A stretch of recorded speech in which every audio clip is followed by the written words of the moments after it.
Hello everyone. This week we're going to talk about securing TCP IP environments. Now much of what you'll learn this week involves addressing potential security holes or points of exposure that are left open in the original implementation of many IP-based protocols and services. And this includes both IPv4 and IPv6. And while v6 is a newer protocol, it operates much like v4 at layer 3 and almost identically at layers 4 through 7. So when implementing IPv6 into the network, all the security concerns, the mitigation techniques that you are familiar with IPv4 are also required for v6. Also, many networks don't run v6 on purpose. Rather, it's enabled and running on many operating systems, and therefore it kind of just shows up on your network. The Internet of Things, or IoT, bring your own device, BYOD, the proliferation of cyber attacks, all of this has increased the attack surface of organizations and have left a lot of them vulnerable to serious security breaches. Securing TCP/IP requires that you recognize and understand the potential exposures, comprehend how they may be addressed, and learn how to assess security threats and vulnerabilities and act accordingly. So TCP/IP security is a matter of regular observance, regular assessment, keeping up with potential sources of attacks, constantly looking at threats, and looking at vulnerabilities. So what are the objectives for this week? We're going to talk about the basic concepts and principles for maintaining computer and network security. We're going to look at the anatomy of an IP attack. We're going to recognize some of the common points of attacks that are inherent to the architecture of TCP/IP. We're going to diagnose and address some IP security problems. And we're going to talk about honeypots and honeynets in terms of network security.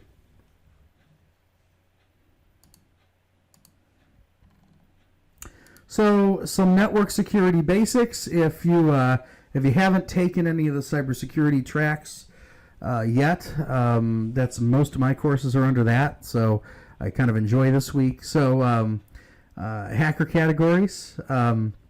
Black hat hacker is a malicious hacker, someone who tries to break into systems motivated by various things such as notoriety, financial gain, politics, religion, other objectives. On the complete flip side, a white hat hacker is a security professional, someone who has a contract and a statement of work with an organization, performs attacks legally and with permission. A gray hat hacker straddles the line. It's someone who conducts attacks without permission but doesn't have malicious intent. It's kind of middle ground, but isn't looking at some of the more nefarious actions. When we talk about kind of low-level types of hackers, you have what are called script kiddies. So it's someone who has just enough knowledge to be dangerous, but really doesn't know what they're doing. They like to cause chaos, and they don't really know the technical know-how of how it's working, how it's operating. It's kind of like a kid walking around a neighborhood slashing car tires or throwing a brick through a store window. They're not sophisticated, but they're effective. And I will say this, all of the firewalls and everything we're going to talk about here does not ensure that your network is secure. There's nothing you can do to completely prevent an attack. That's it. What you can do is make it more difficult, make yourself less of a target, make it hard enough where someone doesn't want to engage and will go to another target. So protecting a system or a network, what does it mean? You want to make sure you're closing the door as much as you can against outside attack. You want to make it difficult for someone to get in, and you need to protect your systems from damage and harm. So we talk about physical security. A lot of times you'll hear the term security onion. Nothing works unless you have physical security. Physical security is your first line of defense. Security onion means you take, just like an onion, just like ogres, you take a layered approach to security. So you have physical security, you have software and network security, you have policies and procedures in place. So physical security, this is synonymous with controlling physical access. We talk about everything from fences to man traps to locks on doors to cameras. That is physical security. Personnel security, these are your security policies. And remember, the security policies are only as good as the people who comply with them or choose not to.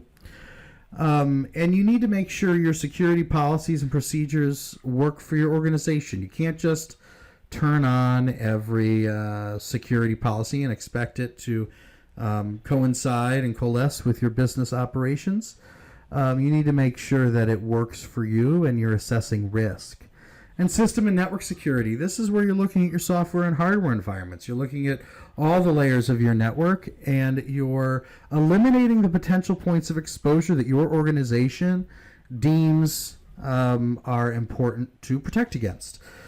Some things you may decide it's too costly to implement the change, too costly to implement the device or policy or procedure. Thus, you're going to accept the risk. Other times, you need to fix it.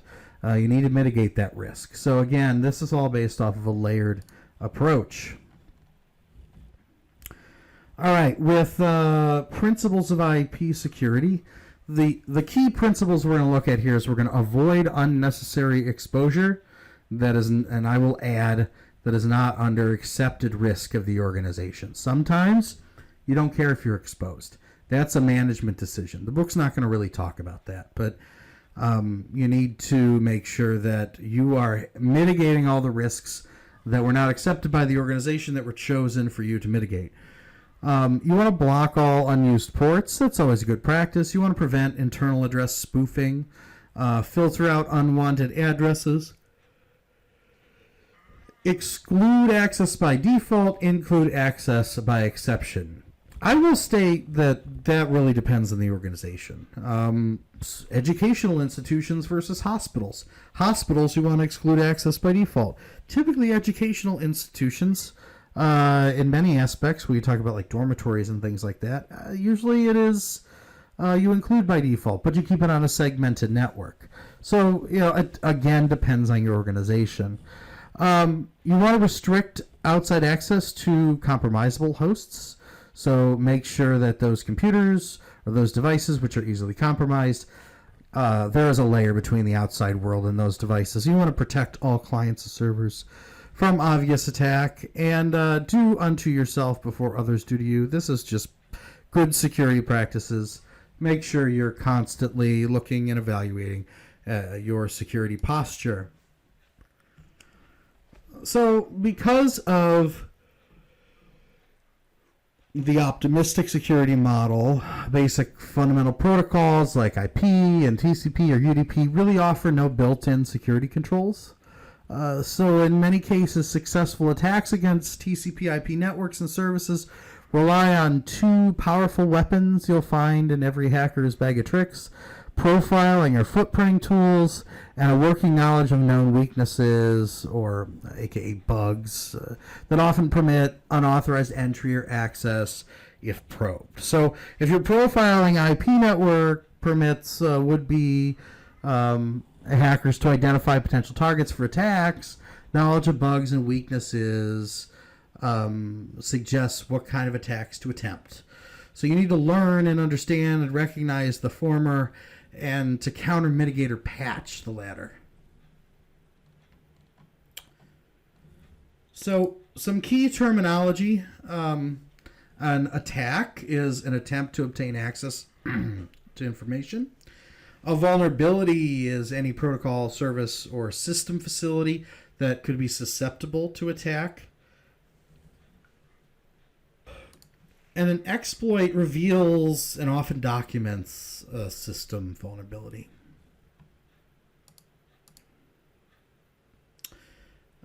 We have a threat. That's really any activity that represents a danger or attack on a system or a network. And a break-in, I guess people use it. This book says a break-in is a successful attempt to compromise a system's security. So when we talk about weaknesses in TCP/IP, ways that TCP/IP can be attacked is through impersonation. So you have a valid user, and I'm going to mimic your account or your access on the network. I'm going to attempt to take over existing communication sessions. So that's where we talk about man-in-the-middle attacks or session spoofing, where I sit between the source and the destination, and I can grab the session and move it over, inject things into the session. Or session spoofing, I spoof your address, or I spoof a session token, maybe on the application layer, and you've already authenticated, and maybe that token back and forth is that authentication token. I can reuse that token. I can look inside of packets that are moving across the internet. So if I'm trying to do some information gathering, if I can crack open a packet, and get all the information I need, that's an effective way of performing an attack, somewhat passively. And I can also perform what's called an APT attack, Advanced Persistent Threat. If you heard of Fancy Bear or any of the fun names that are given to these typically state actors that will sit in your network for a really long time and just gather data or gather information and exfiltrate that data.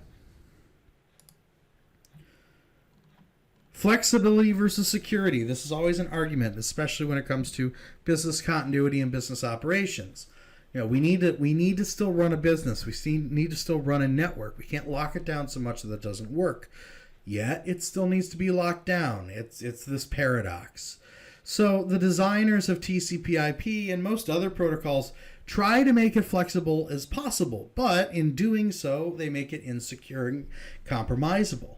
So you have to answer a question: is the security of your data worth the effort to prevent the attack? And in most cases, the answer is yes, but I will say that you need to consult your risk managers, you need to consult your organizational management, because that's really their decision. It's not IT's decision whether or not the data is important. It's the business's decision whether or not that data is important and what security features that you should implement. All right, let's talk about some common types of IP-related attacks. We have denial of service, DOS attacks, man-in-the-middle attacks, IP service attacks, IP service implementation vulnerabilities, and insecure IP protocols and services. So when we talk about DOS attacks, you've probably heard of DDoS, which is distributed denial of service. A ton of computers have been compromised, and they all attack one server. That's what they want to do. It's a service, or it is an attack where they inundate a server or service with a bunch of requests or malformed packets, and they cause that server or service to hang. So legitimate users are denied access to that server's service. So imagine, you have a computer that's just, say you read a lot of Google News, and you have a computer that's just hitting all the Google News servers repeatedly, and now you can't view the news. You've been denied that service. That's DOS. Man-in-the-middle attack, that is where you have a source and a destination, and someone sits between the source and the destination, and it captures the packets, maybe manipulates the packets. That's all that is. And again, there are many attacks on IP services and implementations based on vulnerabilities in those implementations.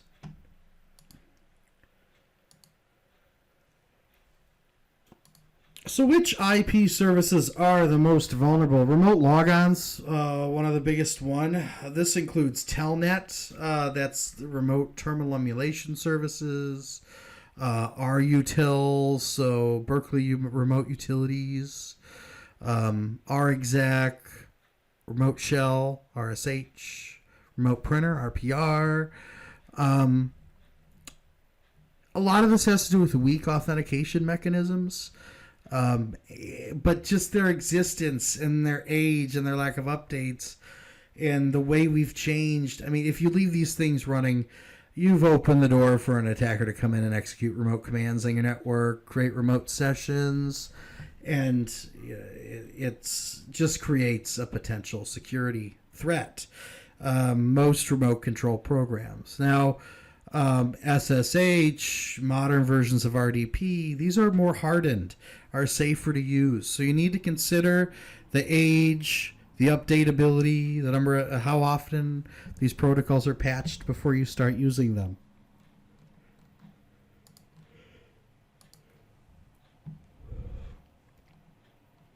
So we have holes and backdoors and illicit points of entry. While we pay a lot of money for software, and a lot of times the software we use for TCP IP and the IP stack, this is actually open source software. A lot of DNS, open source. A lot of people can edit this code. While we hope it doesn't have holes and bugs, that's a vain hope. Number one, not all developers write perfect code. And number two, some developers put backdoors into code. Sometimes it's legitimate, sometimes it's not. Maybe it's a service account. Maybe it's so help desk can get in and get admin access to your device. But if someone ever discovers that password, if someone ever discovers that point of entry, now you have essentially a convenient way for a hacker to get on your network. So the phases of IP attacks. IP attacks typically follow a set pattern led by reconnaissance, OSINT, open source information gathering, open source intelligence is a phase. It's a discovery process to learn about the active systems or processes on a network. And then you have passive and active reconnaissance. That would be active. Passive is finding information about you, looking at LinkedIn, seeing, oh, you're a network engineer at so-and-so company. You have these skills. You look at your resume. Oh, you work for a fake corporation. Fake corporation. What did I do for them? Well, I worked on bind, and I worked on these specific routers and these specific servers. Now I have a passive way of gathering information about the devices you use. Active reconnaissance would be sniffing, would be pinging random ports, looking at your DNS configuration, running dig, grabbing a copy of your DNS config. In both passive and active, I'm learning something about your network. I'm discovering something. Once I have that information, I run it against a list of known vulnerabilities. If I know that you use a specific version of a specific router with a specific version of firmware, I can look at the CVE list. I can say, oh, you haven't patched it for the last 2 revs. You have this vulnerability. This is how I get in. This leads into the attack. I perform whatever attack I want, whether it's a takedown, whether it's data exfiltration, and then I have to cover it up. I have to make sure I've deleted all the log files, make sure no one ever knew that I was there. No one can pinpoint it. They can pinpoint it on some random dude or gal on IT that did this. Oh, they didn't do their job. They misconfigured a server. We need to make sure that it wasn't my fault. No one knew I was there. So those are the basic phases.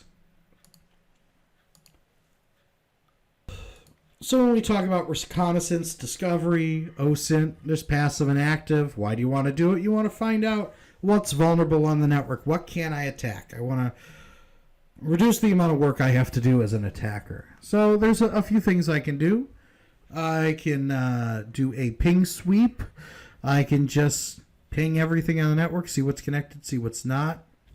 I can probe individual ports. After I find that something is active through ping, I will port all the probes on. I will probe all the ports on that device. I will make sure I know what on UDP is open, what on TCP is open. What sockets can I get at? Here's an example of an initial TCP port probe. When we look at Wireshark. And here's an example of the port probe incrementing and decrementing the destination port number 1 by 1 by 1 in each attempt. So I got some, and by the way, this is a really slimmed down version of the attack process, but okay, I've discovered some stuff. I've compared it to my known vulnerabilities list. I know what I'm going to do. Now I'm going to attack the network. And there's many forms of attack. The book's not really going into it here, but there are types of attack like brute force attacks. I'm going to try and overwhelm you. Sin flood, rainbow attacks, Christmas tree attacks. So if I send a combination of urgent and reset, I can essentially make your switches light up like a Christmas tree. It's a denial of service attack. Smurf attacks. There's tons of different attacks I can do, and it's all based on what vulnerabilities are there on your network and devices. And I want to make sure that whatever attack I perform, that it's simple, it's elegant, there's minimal packets, it confuses and disrupts operations, that's good, but also that I don't get caught, because this goes into cover up. I need to make sure I escape detections. We need to make sure that if a forensics person comes in, an auditor comes in, they don't know what I did.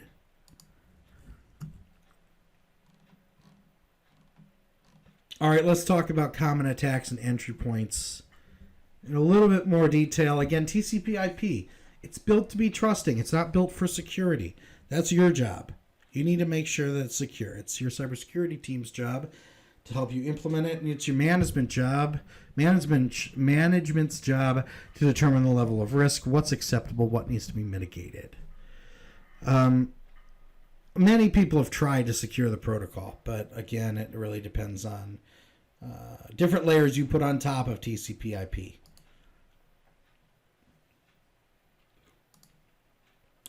Viruses, spyware, malware, similar threats, malicious code, also called malware. Again, all of these different types of attack. If I get executable code on your device, you're done. And I can do whatever I want. I could exfiltrate data. I could change how the device behaves. I can persist in the network. So these are different ways to do it. I can put malware on there, viruses or worms, Trojans. I can perform a phishing attack, convince a user to click a link to download a file.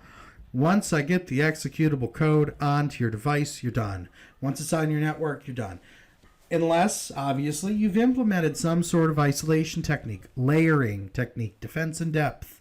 So again, you might be training the users. The download might have come through via a user or via some other method, someone plugged in a USB drive. Okay, what's the next security layer that kicks in? Adware likes to display ad spyware, likes to gather data. Spyware is all about data exfiltration. We talked about denial of service attacks already. Again, it's trying to interrupt or disrupt operations, stop a user from getting to a service. That's the whole denial of service. There's lots of different DOS attacks.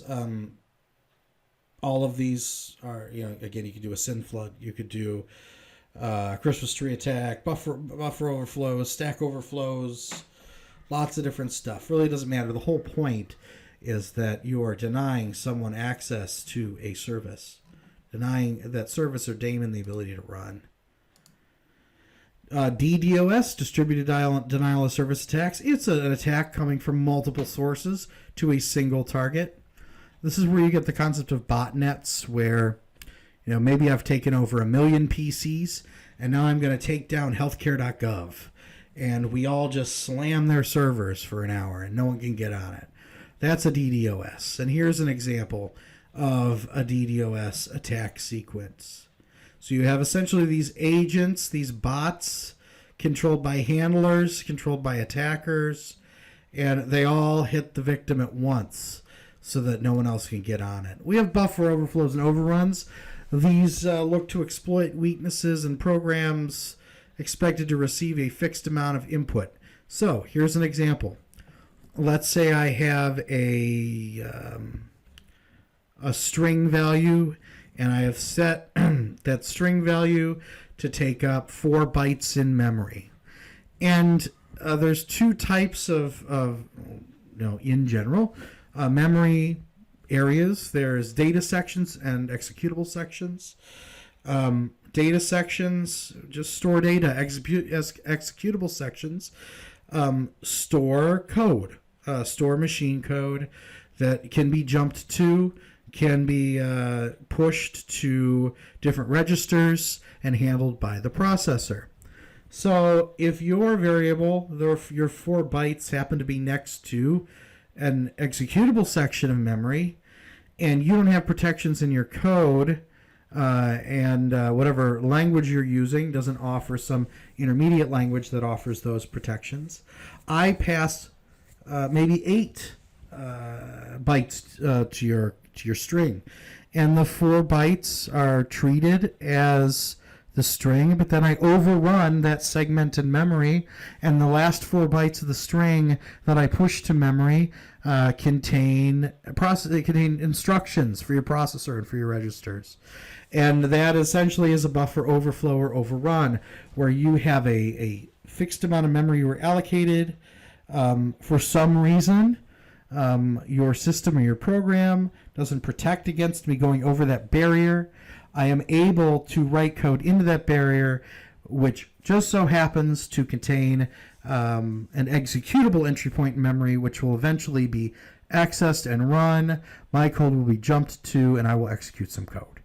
It takes a lot of research to look for buffer overflows and overruns, but software is so complicated nowadays, it's rather easy to find. There's a lot of programs, both static and dynamic testing utilities that'll help you find it. But again, the whole concept is you want to inject executable code, and a lot of times you can do it without having to put a virus on a system through a file or have someone install anything. I can pass some data to a pre-existing desktop or web application and get that code to run. Spoofing, again, is where I mimic a end user, either a device or on the software layer, maybe some user account, and I'm using that identity information to hide or deflect interest in what I'm doing. I can mimic someone's IP address or domain name or user account, and I will send packets in the name of that user or of that IP address or of that machine to make traffic appear like it's coming from that host, but really I'm impersonating them.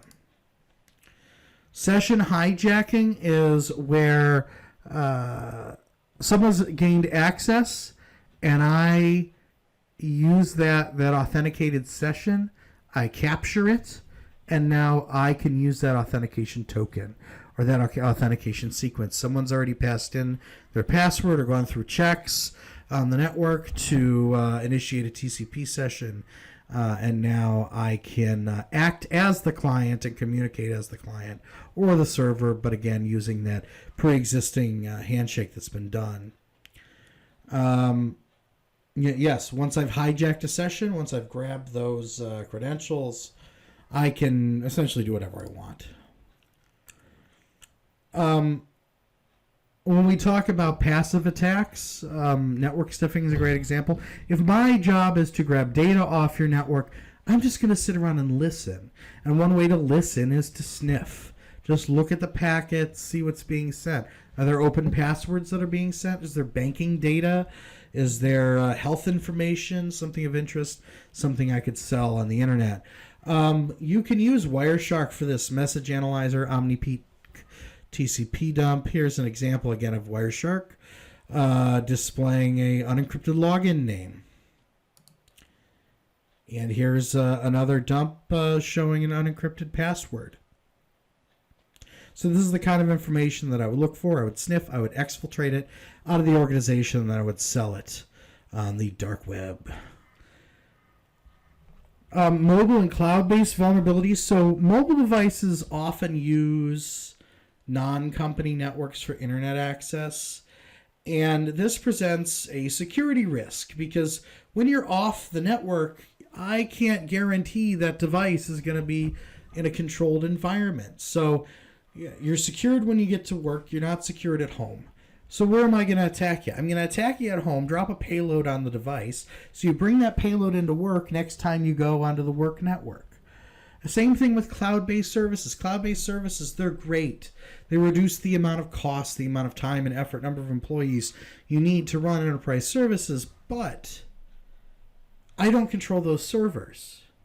You don't control those servers. Someone else. Just remember, cloud means someone else's computer. That's all it means.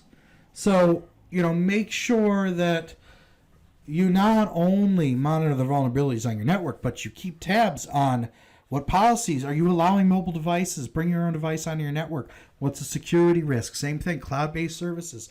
Are they ISO 27001 certified? Are they SOC 2 Type 1 or Type 2 attested and audited? You need to ask these questions because you don't have direct control over what's going on.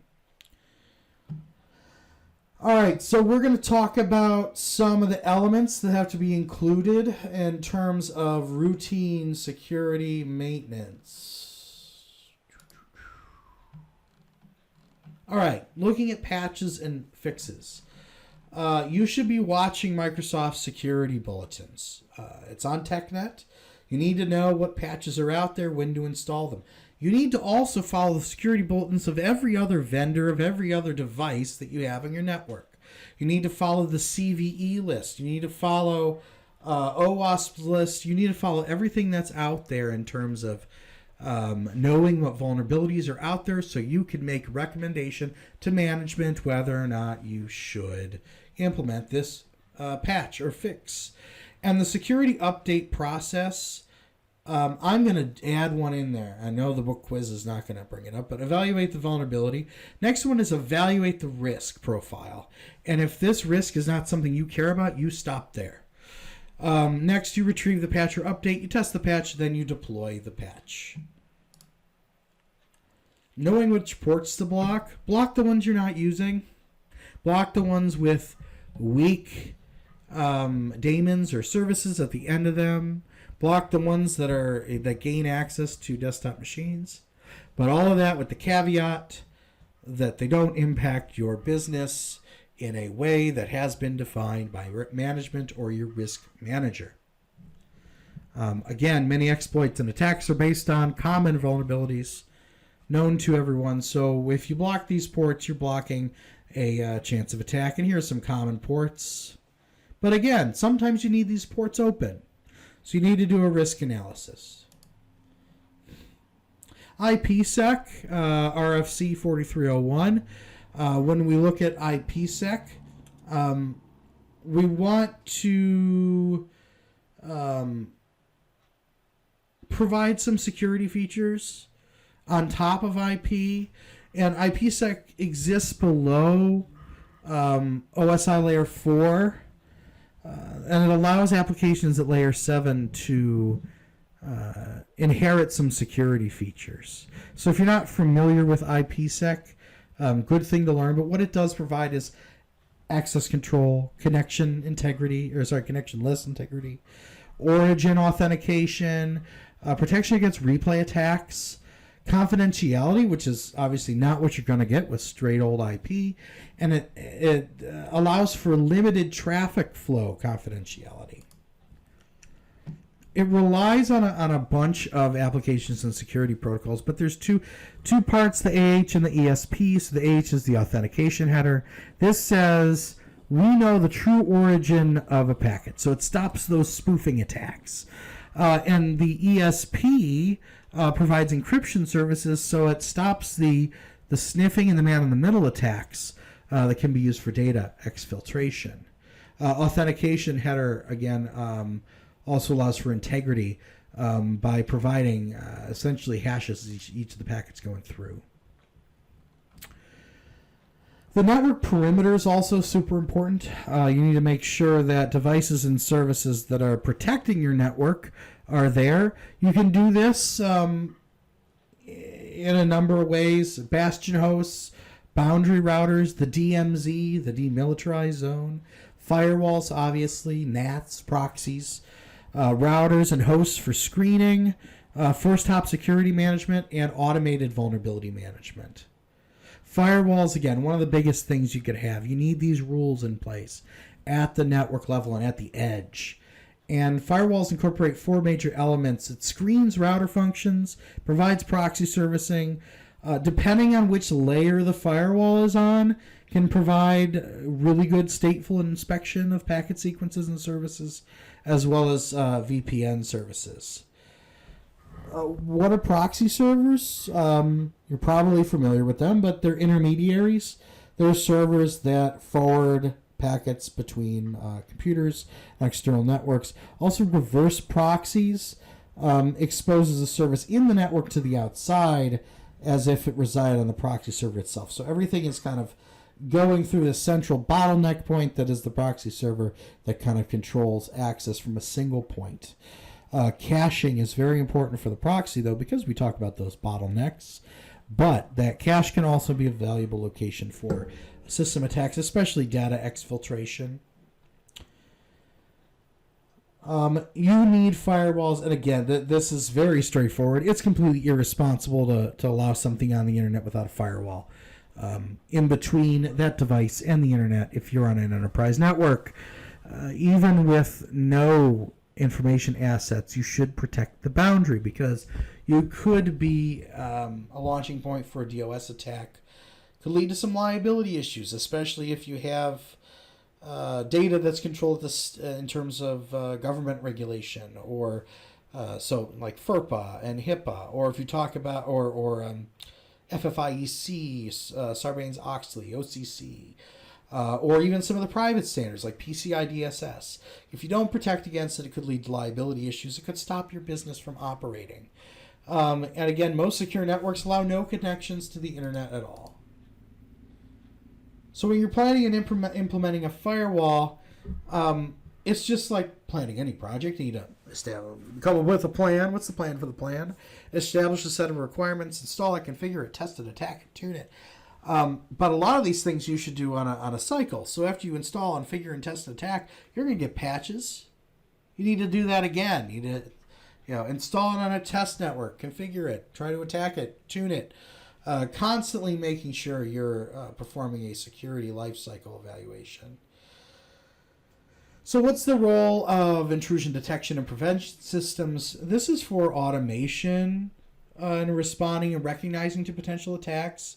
These are really good for trying to recognize APTs, but again, APTs being state-sponsored or typically have the funds, have the intelligence to get around some of the big-name IDS or IPSs. So if you're talking about protecting against a lot of the at-home or financial crime attackers, these are the people that these systems are good for. A lot of these hook into firewalls and use some sort of AI or machine learning to make access control decisions on a dynamic basis. Honeypots or honeynets, you got to be careful with these. Because again, you can't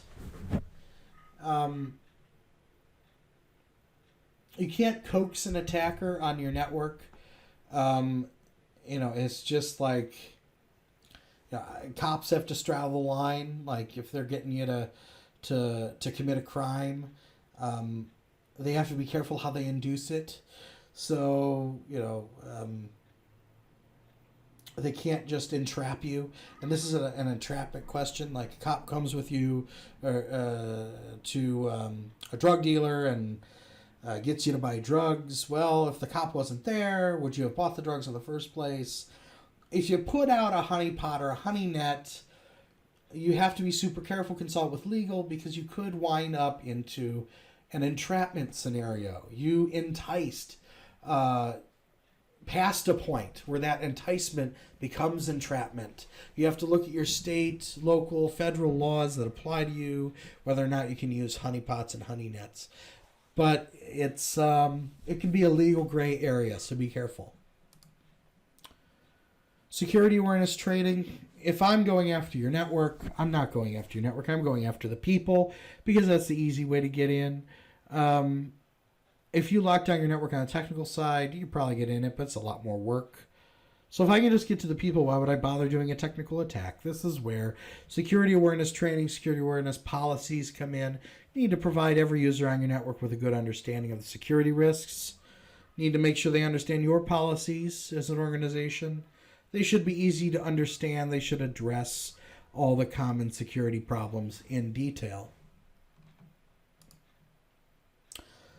We have come to the end of my favorite chapter. So a summary: an attack, attempt to compromise the privacy and integrity of an organization.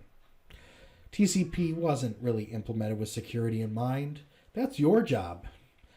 The basic principles of IP security: block ports. Necessary to protect systems and networks from malicious code. That is part of your job. Make sure executable code that hasn't been trusted or tested by you is not on the network. There is a sequence, there is a plan of attack, if you will, for hackers, and it all starts with information discovery. It all starts with OSINT, information gathering. You need to make sure your systems, your PCs, your servers, your routers, your switches, everything on your network is kept up to date. Software and firmware and hardware. But again, all of this goes down to what's your organization's risk tolerance. Make sure everything, again, is secure in the face of new vulnerabilities. And we talked about honeypots, but be careful. It's a legal gray area in some cases. It's straddling the line between enticement and entrapment, but it is an early warning system. Have a great week.